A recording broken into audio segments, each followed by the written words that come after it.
Nouvelle édition du 7-8 Hebdo sur TV78. Merci de nous rejoindre. Voici les titres de ce 7 décembre. Des images d'adolescents interpellés à Mantes-la-Jolie en réponse à des violences perpétrées lors de manifestations lycéennes font polémique. Inspecteurs de l'académie, préfets se sont exprimés face à la presse ce matin avant un échange avec le ministre de l'Intérieur.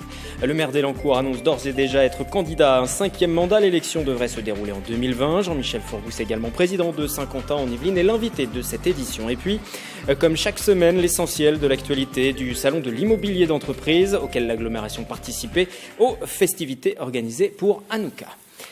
Des adolescents menottent dans le dos, à genoux devant les forces de l'ordre. Ce sont les images prises à Mantes-la-Jolie et qui sont relayées sur les réseaux sociaux et les chaînes d'information depuis ce vendredi matin, mais que vous ne verrez pas aujourd'hui sur notre antenne, afin de ne pas alimenter la colère et dans l'attente d'éléments d'information concrets à communiquer, car c'est bien là le travail des journalistes. Nous avons fait le choix de ne pas les mettre en avant de façon brute pour ne pas céder au sensationnalisme.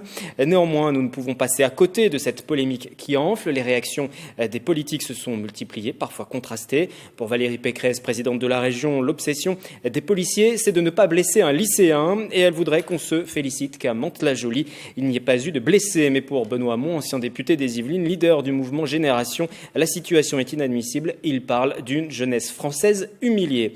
Une conférence de presse commune du préfet, de l'inspecteur d'académie, des proviseurs également des lycées de Mantes-la-Jolie a eu lieu ce vendredi matin. Écoutez leur déclaration. Lorsqu'on a plus de 150 personnes à gérer, comme on dit, pour qu'elles puissent être dépouillées de leurs armes, qu'on analyse ce qui se passe, les policiers sur place ont décidé de faire comme ça. Je ne dis pas que c'est la méthode la plus optimale, je dis qu'elle n'est pas contraire aux lois et règlements. Il n'y a pas eu un blessé, pas une écorchure, pas une plainte. Le mode opératoire qui a été choisi, ne m'appartient pas. Ce que je comprends évidemment, c'est le choc que ça provoque chez nos enseignants. J'en appelle évidemment à la responsabilité des uns et des autres. Nous communiquons en ce sens avec les parents.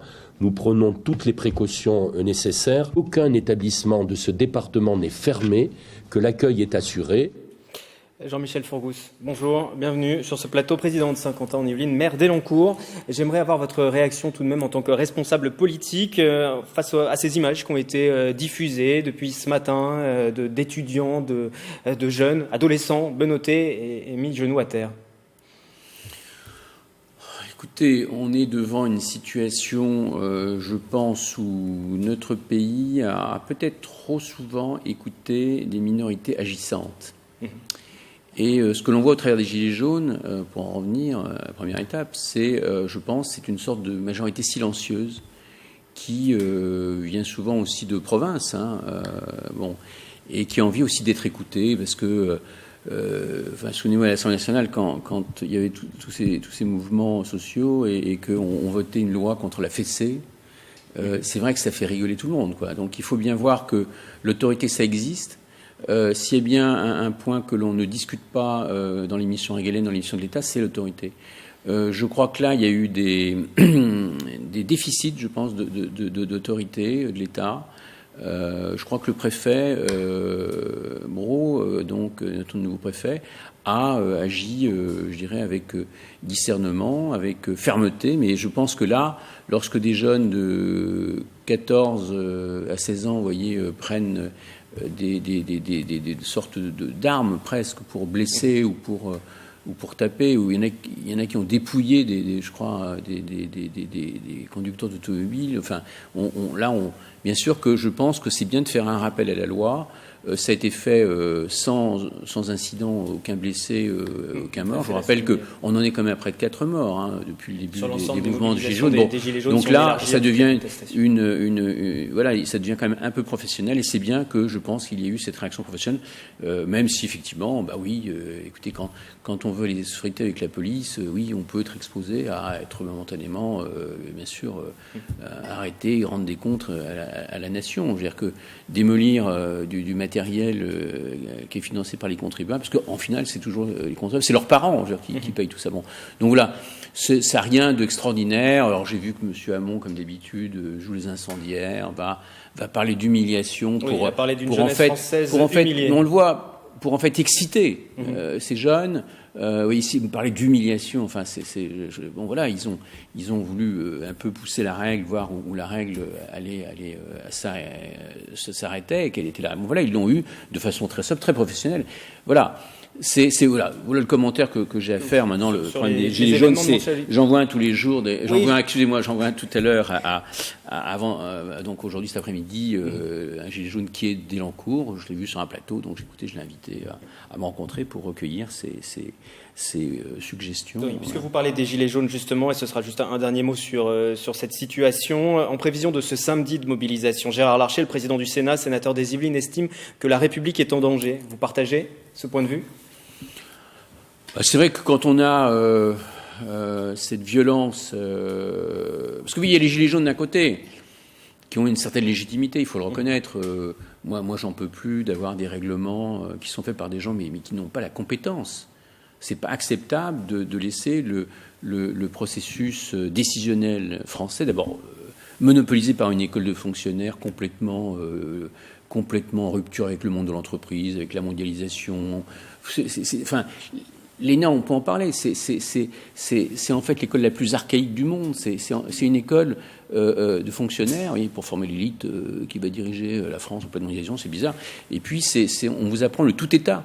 On vous apprend que toutes les questions, seul l'État peut répondre et faire une action. Enfin, et puis en plus, bon voilà, on voit comment il gère. Je veux dire, on vient de voter un déficit budgétaire de 80 milliards. Enfin, je veux dire que les leçons qu'on donne aux maires, quand on leur dit on va en plus vous enlever la taxe d'habitation. On parlera de votre nouvelle candidature cette élite, en tout cas, ce mouvement des gilets jaunes, des casseurs et. Mais cette élite, moi, si vous voulez, c'est pas les hommes, c'est ce système, cette culture que je pense qu'il faut que la France quitte cette culture-là, dirigeante, technocratique, arrogante, et revienne à la réalité, à des gens compétents de terrain. Voilà, c'est tout. Dans le reste de l'actualité également, le suppléant de la députée Florence Grandjus qui a claqué la porte de La République En Marche, Aymeric Vallespie, qui part accompagné de l'assistante parlementaire la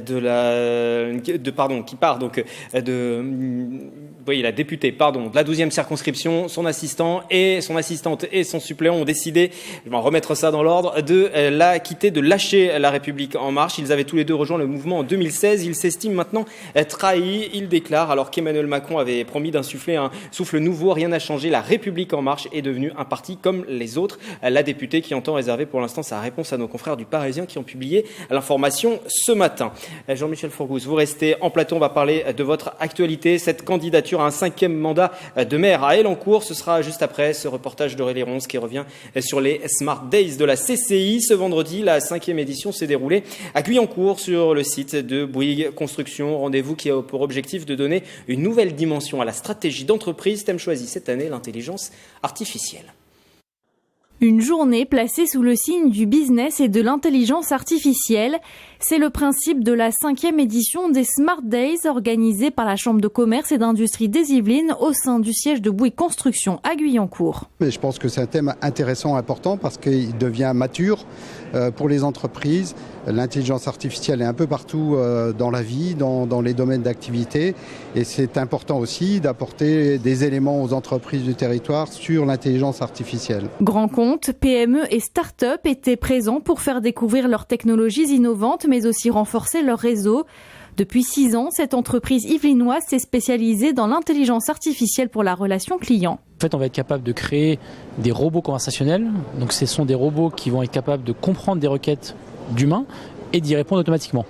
Donc si vous avez un problème par exemple à 4h du matin, en fait vous allez pouvoir interagir avec un robot conversationnel parce que lui, il est capable de vous répondre tout de suite. De son côté, cette entreprise toulousaine, soutenue financièrement par Bouygues Construction, a développé des solutions d'assistance vocale aux techniciens. Présente dans cet espace d'exposition, elle est à la recherche de nouveaux clients. Des contacts avec des gros industriels ou des entreprises de taille intermédiaire qui pourraient avoir des besoins de ce type de technologie. Donc on des techniciens qui travaillent à partir de papier ou à partir de documents qui sont un peu complexes et où notre assistant pourrait les aider à mieux travailler. Une 5e édition qui a vu sa fréquentation augmenter par rapport à l'année dernière avec près de 600 personnes inscrites. Première élection en tant que maire 1996, Jean-Michel Forgous entend décrocher un 5e mandat en 2020. L'échéance peut apparaître lointaine et pourtant il a d'ores et déjà annoncé sa candidature. Pourquoi vous déclarez aussitôt ? Moi, je n'ai rien déclaré du tout.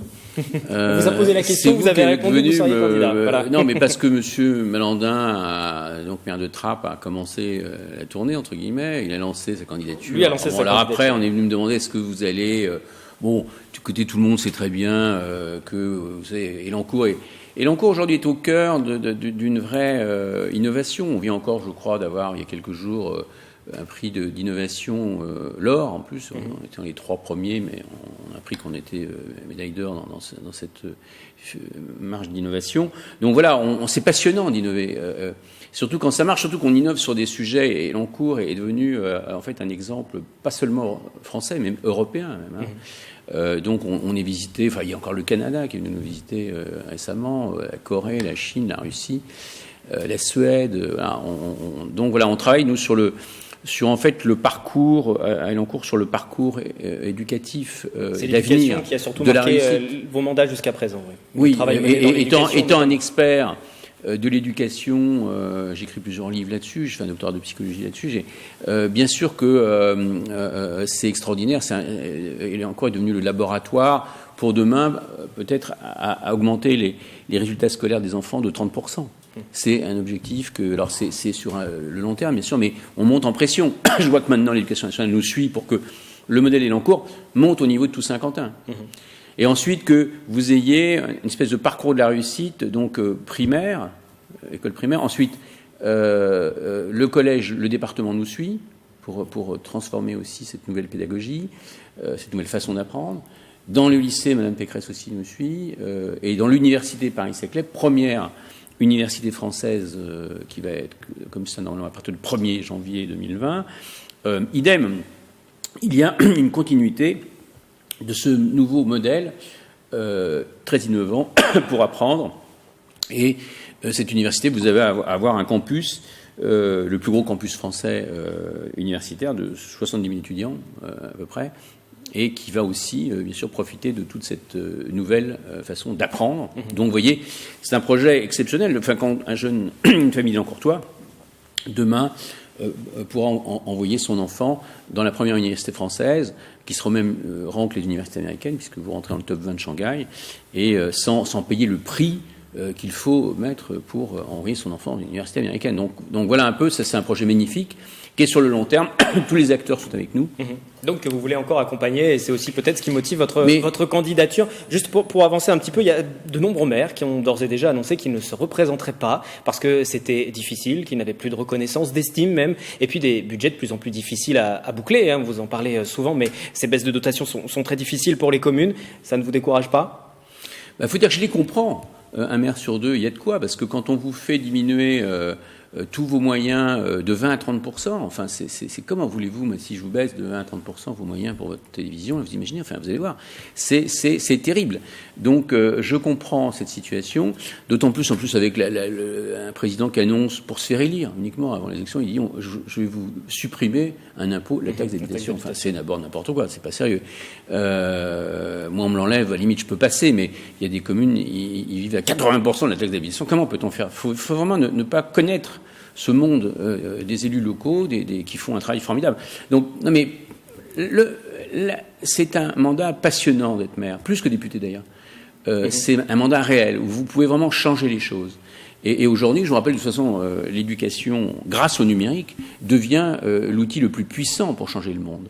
Donc quand vous travaillez sur un sujet comme ça, que ça a été aussi votre vie universitaire avant et vos études de chercheur, oui, non mais c'est passionnant. Surtout quand on monte maintenant à l'AGLO, puisqu'on nous a également confié, vous le savez, la présidence de l'AGLO, Elancourt, donc très bien, ce qui fait qu'on est au cœur de tous les gros partenaires qui vont nous aider dans ces moments difficiles pour Elancourt aussi. C'est vrai qu'il vaut mieux être avec des partenaires puissants comme l'Europe, qui s'intéresse beaucoup à tous les projets innovants que nous avons, que ce soit l'Île-de-France. L'Île-de-France, première région d'Europe, avec Mme Pécresse, le département des Yvelines, un des plus riches de France, Paris-Saclay, on est dedans, je vous rappelle, on est 50 ans en Yvelines, Elancourt, 50 ans en Yvelines, Paris-Saclay.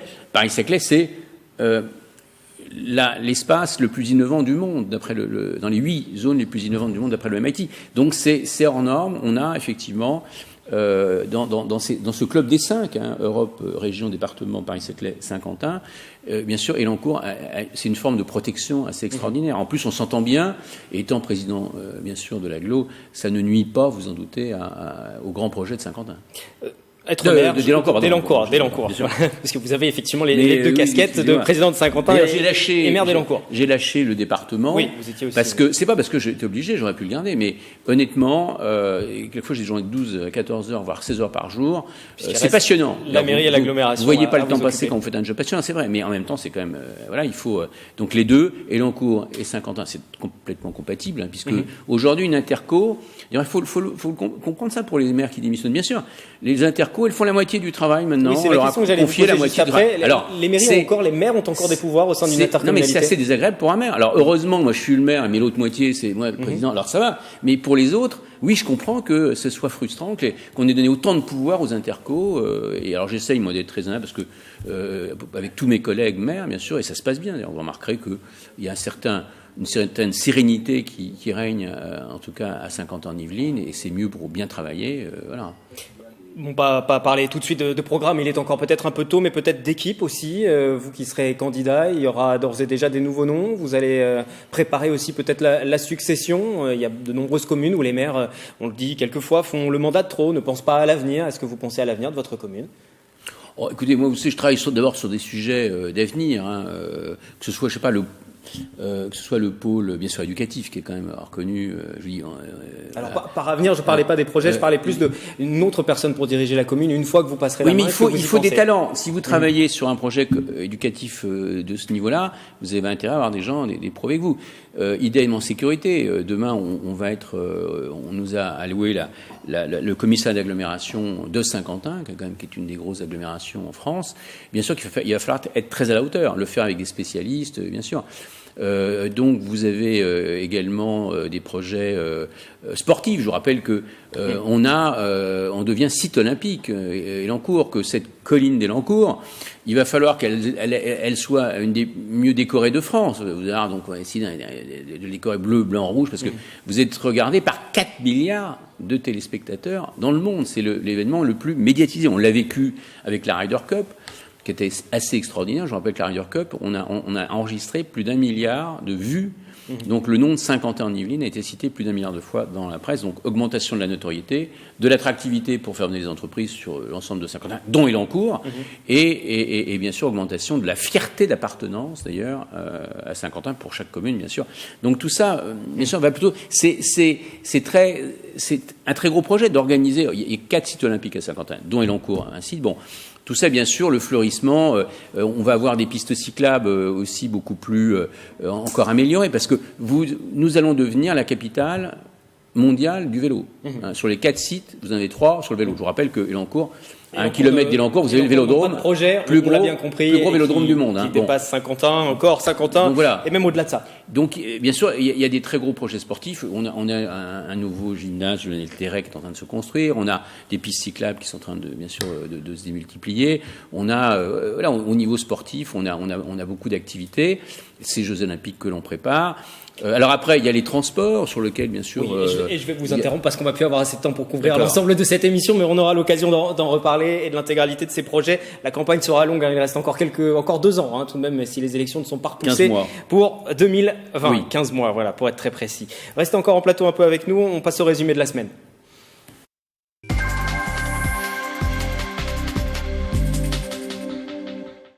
Le monde de l'immobilier d'entreprise était au Palais des Congrès à Paris cette semaine. Pendant 3 jours, les différents acteurs étaient rassemblés pour une 17e édition de l'événement, parmi eux Saint-Quentin, en Yvelines, Paris-Saclay ou encore le département des Yvelines. Nicolas Dandry.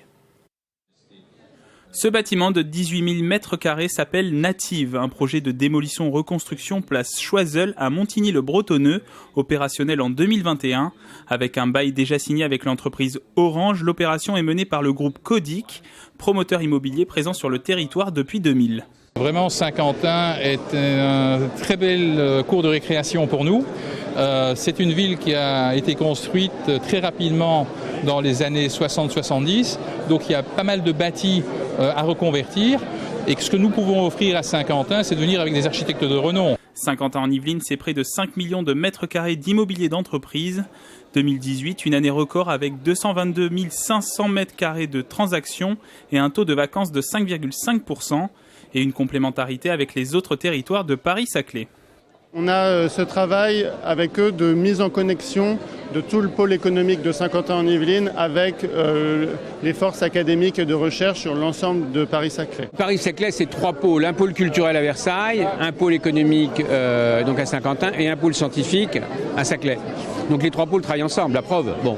Et on est également dans le même conseil d'administration qui s'appelle l'EPA Paris-Saclay, où on se voit régulièrement. Le CIMI, l'occasion aussi de nouer de nouvelles relations. C'est le cas avec SICAS Hospitality, exploitant hôtelier présent en Angleterre et aux Pays-Bas. Il y a énormément d'entreprises, c'est un territoire dynamique qui reste une zone d'attrait pour beaucoup de clients corporate et donc de fait peuvent générer des nuitées pour nos hôtels. Sur Saint-Quentin-en-Yvelines, 250 000 mètres carrés de projets d'immobilier d'entreprise sont en cours de développement. Jean-Michel Forgousson, on vous a vu dans ce reportage Saint-Quentin-en-Yvelines, donc avec cette casquette de président de l'agglomération, vous étiez présent. Le CIMI apporte beaucoup, c'est aussi l'occasion, au-delà d'être une vitrine, de nouer des contacts. Écoutez, le DEVECO, le développement économique aujourd'hui est fondamental. Devant la baisse des moyens publics de l'État, on a la chance, nous, d'avoir beaucoup d'entreprises. Donc, bien sûr, on les aide à augmenter leur activité. Et en augmentant l'activité des entreprises, on augmente bien sûr les recettes aussi pour Saint-Quentin. Donc, il est normal qu'on soit présent, qu'on les aide. Alors nous, qu'est-ce qu'on fait ? On adapte toujours des nouveaux bâtiments à l'évolution du cadre de travail que les entreprises ont. Demain, il faut savoir qu'un employé, il sera plus. On va pas regarder son nombre d'heures travaillées. On va regarder sa valeur ajoutée. On va regarder sa productivité. Voilà, donc on voit bien que l'organisation du travail est en train de complètement changer. Avec ça, vous aurez le télétravail. Aujourd'hui, je me rends compte que les jeunes techniciens ingénieurs demandent à des grosses boîtes comme Airbus ou Thales ou d'autres de dire on veut que le temps de transport, puisqu'on on travaille sur notre ordinateur ou notre tablette, on veut que le temps de transport soit comptabilisé aussi. Bon. Donc on voit bien qu'on est en train de réorganiser complètement le monde du travail. Donc on travaille là-dessus. D'ailleurs, on s'intéresse, que vous savez qu'on est très... on est bien sûr dans le numérique très fortement marqué culturellement. On aide les chômeurs à augmenter leur employabilité avec le numérique. Donc ça s'appelle les transitions numériques. Donc on joue un rôle très important pour les entreprises. Donc on est très présent. On est un partenaire quand même très actif. Je vous rappelle que la majorité des dirigeants qui travaillent avec moi sont des gens de l'entreprise. Donc les gens de l'entreprise sentent qu'ils ont une écoute chez nous très particulière. On les comprend, on les aime, on est comme eux, quoi. Je veux dire que donc on aide à 2P Saint-Quentin à monter. On est déjà le 2e PIB par habitant après Paris, mais on peut encore faire mieux, quoi. On est là pour faire monter, de façon très dynamique, oui. On quitte pour un temps la politique avec un moment festif pour la communauté juive en cette période de fin d'année. Elle célèbre Hanouka, la fête des Lumières à Montigny. Le Bretonneux, elle a partagé cette semaine ce moment avec les passants de la place Choiseul. C'est dans une ambiance festive que s'est retrouvée la communauté juive de Montigny-le-Bretonneux sur la place Étienne-François Choiseul pour célébrer Hanouka. Nous le faisons ici sur la voie publique. C'est justement pour montrer que dans cette période qui est un peu obscure, où il y a un manque peut-être de tolérance, qu'au contraire, c'est le moment où il faut ajouter de la lumière. Il faut en ajouter, comme on le fait avec ce chandelier, jour après jour, on ajoute encore une lumière. Avoir la communauté réunie autour de cette célébration et à l'extérieur, c'est ça un grand symbole. La coutume veut que l'on attise une lumière par jour de fête. Le maire a allumé la flamme la plus élevée, celle qui sert à éclairer les autres. Il faut que ce soit l'occasion de rassembler les citoyens. Vous voyez bien qu'actuellement en France, il y a des tas d'événements qui se produisent et on a besoin de se rassembler. Hanouka veut aussi dire éducation. C'est une fête où la famille se rassemble avec les enfants. C'est aussi un moment de partage culturel. Des protestants sont venus en signe de fraternité. Hanouka, c'est la fête, c'est la lumière, comme disait monsieur le rabbin, et aussi la fraternité entre nous. Et avec tout ce qui se passe, je pense qu'on doit savoir vivre avec les autres. Hanouka, c'est aussi l'occasion de se régaler de beignets traditionnels en référence au miracle de l'huile, de chanter et de danser, puisque Hanouka est le symbole de la lumière sur l'obscurité, mais aussi plus largement de la paix sur la guerre. On arrive déjà à la fin de cet hebdo, Jean-Michel Fourgousse. Ce week-end, à Coignères, le maire sera désigné par la nouvelle liste qui est arrivée en tête, celle de Didier Fischer. Il devrait donc prendre la tête de la commune de Coignères. Peut-être une réaction par rapport à ça et peut-être dans l'avenir aussi de Saint-Quentin-en-Yvelines. Didier Fischer n'a jamais caché que quitter Saint-Quentin-en-Yvelines n'aurait pas été un problème pour lui. Oui, écoutez, M. Fischer a été élu démocratiquement, donc moi je le recevrai, je l'ai eu au téléphone, et je le vois mercredi, bien sûr, pour qu'on arrête les règles de son intégration dans notre équipe. Mais vous savez, j'ai déjà des gens de gauche avec qui ça se passe bien. Voilà, il y aura un poste de vice-président, j'imagine, qui lui sera proposé. Et a priori, s'il est demandeur d'un poste comme ça, a priori, il y a de très bonnes conditions pour qu'il l'ait, donc il n'y a pas de problème. Comme tous les autres maires, d'ailleurs, vous remarquerez, moi j'étais très respectueux. Vous savez, l'interco, c'est ça, il faut jouer la confiance, on ne peut pas travailler contre des maires en interco. Je veux dire, et moi je l'ai fait, et ça fonctionne bien d'ailleurs. Ils sont très, très loyaux, très réglo. Et c'est pour ça que peut-être que Saint-Quentin a les résultats assez extraordinaires en développement économique qu'elle a. Et ce sera la conclusion de cet hebdo. Le journal revient lundi. Il sera aussi forcément question du Téléthon. Juste un récapitulatif qui va s'afficher de ce que vous proposent les associations à Saint-Quentin-en-Yvelines, à retenir notamment le premier Téléthon d'ampleur, justement à Coignères, qui se mobilise samedi au gymnase du Moulin avant. Programme des communes à retrouver sur les différents sites. Et puis, dans notre édition aussi du 7-8 loisirs, disponible en replay sur tv78.com. N'oubliez pas le 36-37 pour vos dons. À lundi.